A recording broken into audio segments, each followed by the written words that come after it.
welcome. My name is Charies Rogosky, and you're joining us here with our podcast series, Your Inner Wisdom in Fluid Form. I'm really excited today because I have a special guest here with me, Don Ash. And Don Ash is the founder of the Craniosacral Therapy Alliance in Stratford, New Hampshire. He is a physical therapist, a certified craniosacral therapist with some years' experience behind him, and he is a teacher, a lecturer, and an author. He's authored 3 books, I believe, so far. So I'd like to welcome with us today Don Ash. Thank you, Charies, so much for being here. I'm very excited. Right. We had a wonderful 3-day class, and the students are wonderful. And this is a beautiful area where craniosacral therapy, I hope, is just going to grow. Oh, thank you. Yeah. I think we had a really good turnout, and we got a lot of interest, and we're going to continue to bring that craniosacral therapy and training to Pennsylvania.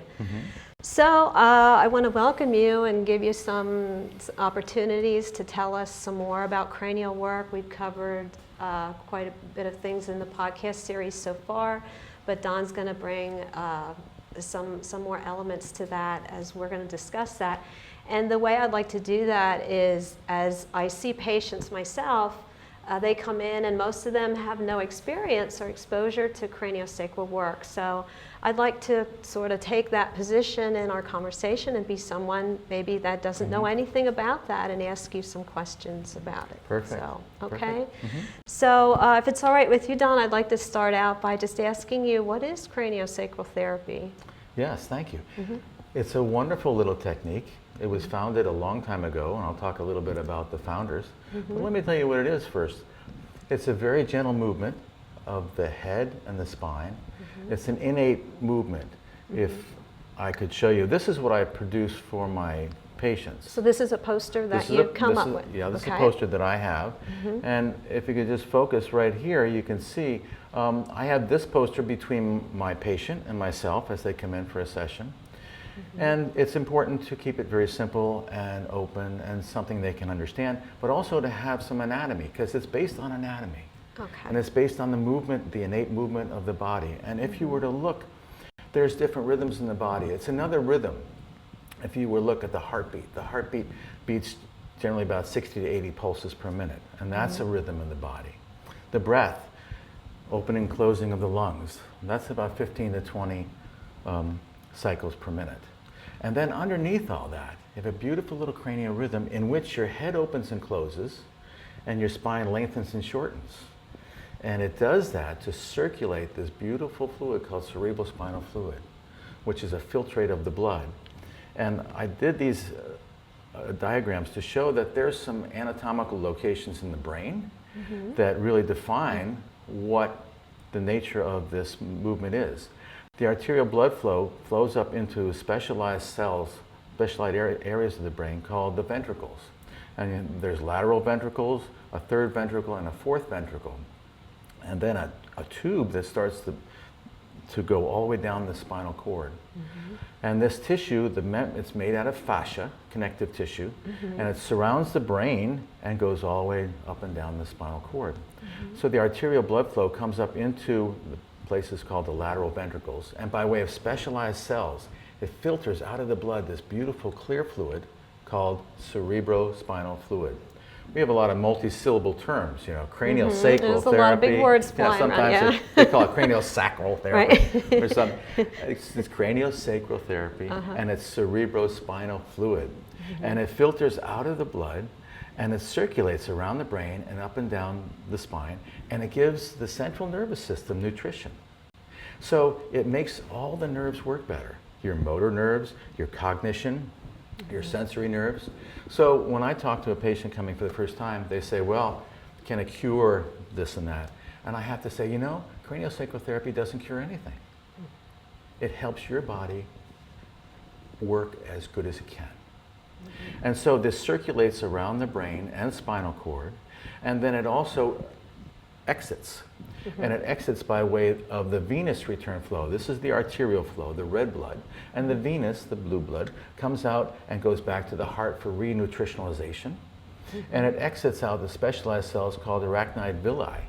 which are in the membranes that we have access to with our hands, and the bones of the skull. Okay, so we have access to those. We do. I'll be All talking right, about so that. okay, Yeah. good, because it sounds like, from what I'm hearing, is such a light touch. It is a light touch. How could such a light touch possibly influence a system like that?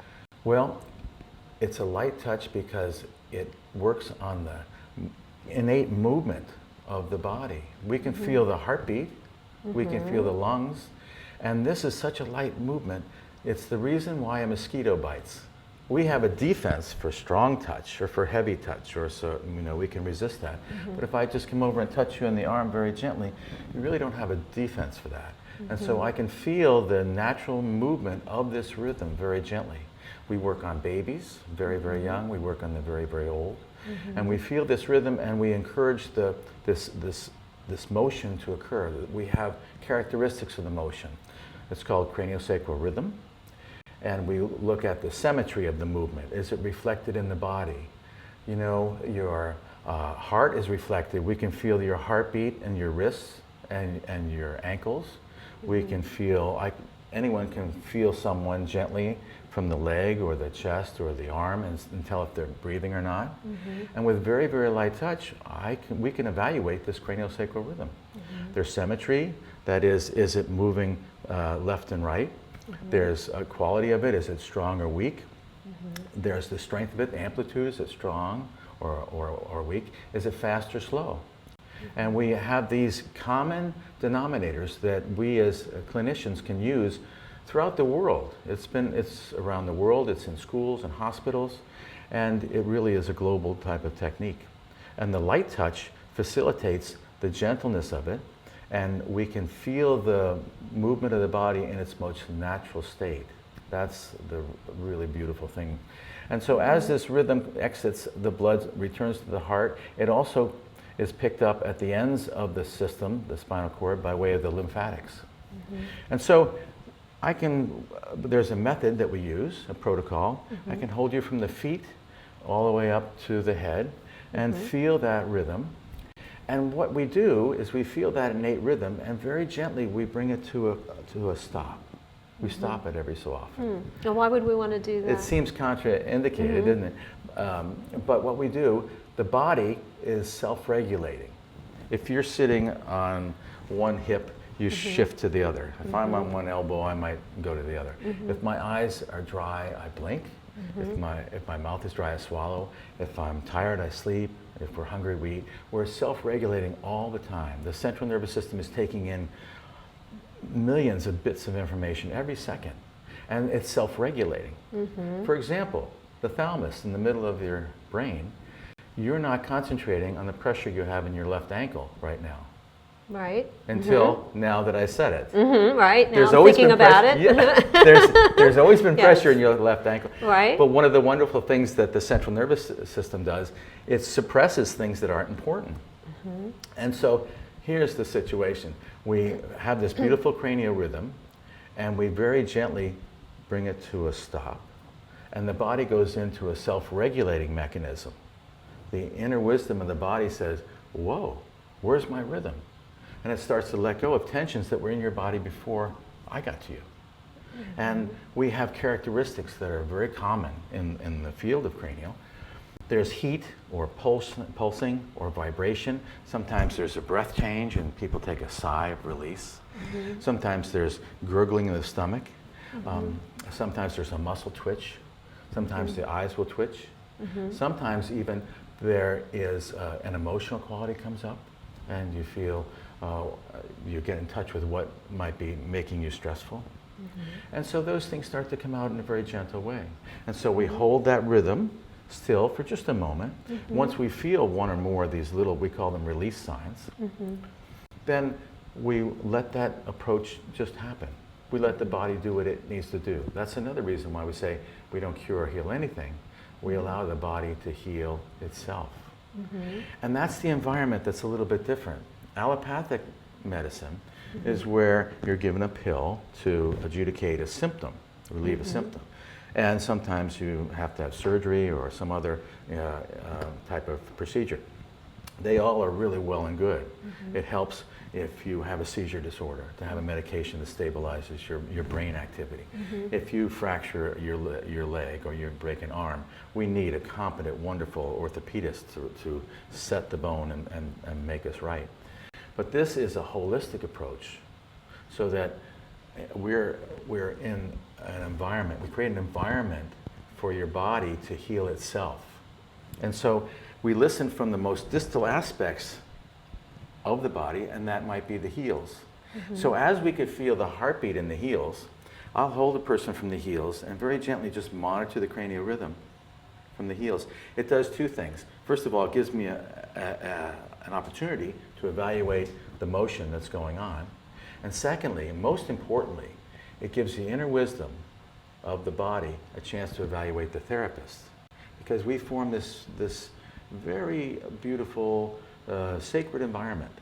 So the patient feels safe and comfortable, and they can really look at themselves in a different light.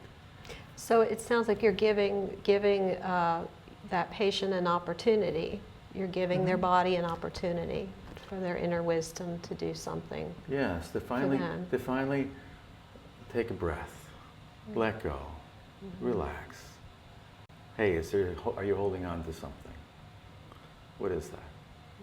And so it's a process. It's a wonderful process, and I have some other things to say, but I think, and we use the bones of the head as my teacher says, we use the bones of the body to access the beautiful living fabric of the dural tube. It's a very beautiful thing that moves all the days of your life. It's in utero as you're a little fetus, and there's a notochord, and it's in the end of life. It's the last motion in life. So it's a wonderful, wonderful, simple thing that doesn't cause any pain. It's very simple, non-invasive, and it's a wonderful way for one person to work with another. So would there be any reason, any contraindications for receiving that type of therapy? Is there any reason I wouldn't do that? You wouldn't do it if wearing glasses or a necklace or a belt or tight shoes would be problematic. There is one contraindication in the brain and in the central nervous system. We would not do it if there is a situation where there's active bleeding in the brain, or there is a condition in which increased circulation of this cerebrospinal fluid would be detrimental. If someone had an active lesion in the brain, or if someone had an active stroke, an acute stroke, or if there was some element of the spine, if there was bone disease in which there was a loss of integrity of the vertebral bodies in the bone of the spine. But generally very little, very little. So it seems like such a light touch could actually encourage the body to do so much. It seems like it has a little bit of a esoteric kind of. Well, one might think it's little, there's something else going on there, or there's a little magic going on there. Well, that's the myth I want to dispel. Because I've looked at anatomy, I've taught anatomy, and it's based on anatomy. And we're going to go on and talk about that. Can we talk some more about that? That would be terrific. Okay, so you're coming back. We're going to do some more talks with Don. Great. Thanks so much. All right. Well, thank you. We're going to be talking to Don more in some upcoming episodes, and I'm so glad you could join us today. Thank you so much. My name is Charies Rogosky, and you've been listening to Your Inner Wisdom in Fluid Form. Thanks for listening. Check in again for more episodes on Your Inner Wisdom in Fluid Form. Thanks for listening.